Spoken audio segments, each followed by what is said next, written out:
Buongiorno, diamo il benvenuto ai nostri microfoni al dottor Shusky. Come va, dottore?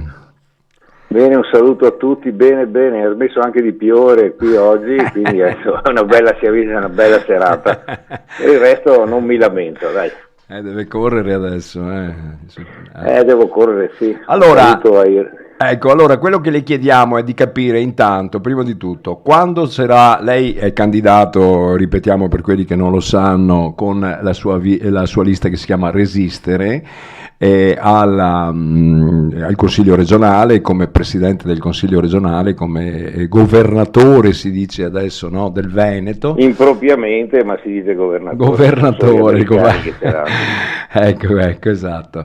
E vorremmo capire, quando inizierà intanto la raccolta firme per la quale le daremo una mano e chiediamo anche l'aiuto di tutti. Io sono consigliere comunale a Lendinara e ricordiamo che un consigliere comunale può autenticare le firme di tutti i cittadini italiani, però nel suo comune, quindi chi vorrà venire, vorrà firmare per lei, per la sua lista, perché dobbiamo raccogliere una serie di firme, ecco, ci dica quante firme dovremmo raccogliere. Io parlo ad esempio, quante firme deve raccogliere in totale per riuscire... Allora, intanto grazie della disponibilità.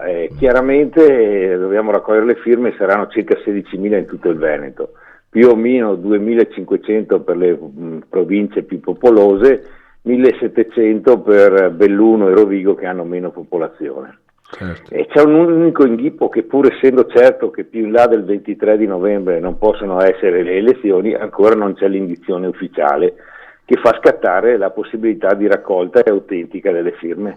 Quindi siamo tutti in attesa che nei prossimi giorni in Regione Veneto si decidano anche di dare questa facoltà ai cittadini di poter firmare per la nostra lista, insomma, visto che non sono pochi quelli che ce lo chiedono. Ecco, certo, perché è chiaro, insomma, poi i partiti noi sappiamo che non devono raccogliere, cioè lì è tutta una roba che... Loro non hanno nessun interesse, tanto non devono far fatica, Esatto. E ostacolano ovviamente chi presenta un'alternativa o vuole essere un'alternativa. Ecco, già lì capiamo come funziona la democrazia in Italia. È tutto Purtroppo lì. sì, purtroppo sì. Comunque, insomma, noi sappiamo che ce la faremo e invitiamo tutti a venire a firmare. Ecco, io dico, ad esempio, in questo caso le dico a Lendinara, poi anche a Padova ci sarà un gruppo che raccoglierà, avremo un avvocato autenticatore, insomma, un gruppo che in qualche modo aveva Sì, ma ci stiamo organizzando con varie realtà che in tutto il territorio hanno dato disponibilità e sul nostro sito sarà tutto chiaro dove saranno i banchetti, sia quelli direttamente organizzati da noi, sia quelli da chi ci sostiene. Ecco, il sito com'è il sito? Come si chiama il sito? www.resistereveneto.it www.resistereveneto.it. Bene, ecco, qui ritroviamo tutte le informazioni utili. Ecco, io anche a Lendinara, nella provincia di Rovigo, le darò spazio, a Lendinara troverò una sala, credo il 15 di ottobre mi è stata comunicata questa nuova data.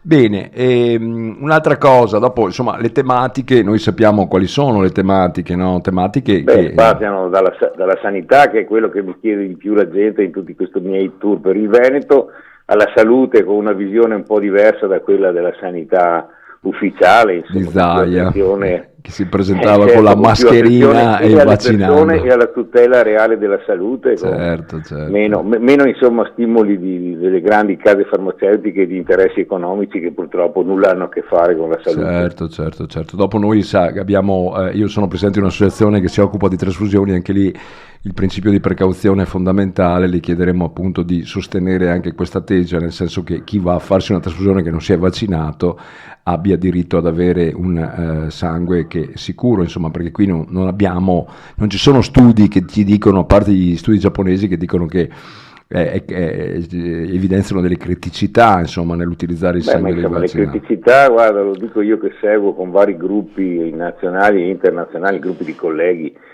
quello che sta succedendo nel mondo, siamo estremamente preoccupati perché tutte le bugie che ci hanno raccontato, invece quello che noi temevamo è diventato realtà. Esatto.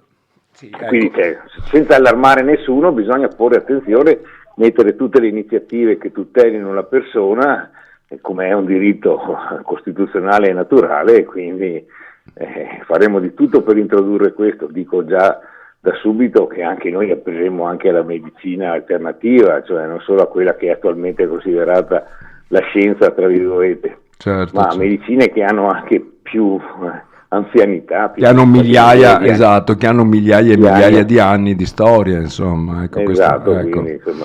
E che appartengono alla cultura, che poi sono state spodestate in qualche modo, no, le hanno chiamate, cioè, le hanno in realtà... Stregoni, sciamani, che vanno meno in verso, Esatto, esatto. ne abbiamo noi in TV, spesso vedo sciamani della nuova della medicina moderna. Esatto.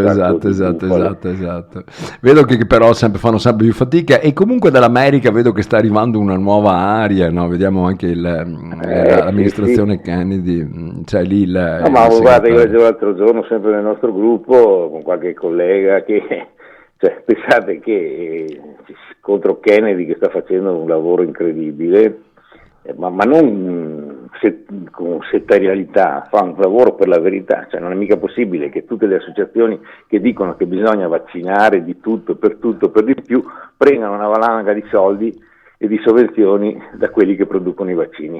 Mi pare che si chiamerebbe conflitto di interessi così correttamente, quindi questo, se si riesce a spezzarlo, io anche sono molto preoccupato che non succeda qualcosa al povero Kennedy, perché qui ne abbiamo visto di tutto quando ci sono questi interessi in insomma, gioco. la verità alla fine viene fuori, perché qui noi adesso ultimamente assistiamo a delle cose incredibili. È successo, io dico, nel mio territorio, parlo della provincia di Rovigo, sono morti proprio dei ragazzetti, morti improvvisa, oppure tumori fulminanti. Sì, ma se pensiamo che io 2 anni fa ho richiesto di fare 2 semplici cose: verificare se uno era o meno vaccinato, e quando c'era una morte improvvisa, e fare un'autopsia, no? Anche per chiarire a tutti, perché magari venivamo smentiti, invece non si fa assolutamente. Si nasconde. Anzi, si liquida che un ragazzino di 12 anni muore all'infarto, buonanotte a secchio, non si va a indagare. Se fossi io il padre, pretenderei una di quelle analisi.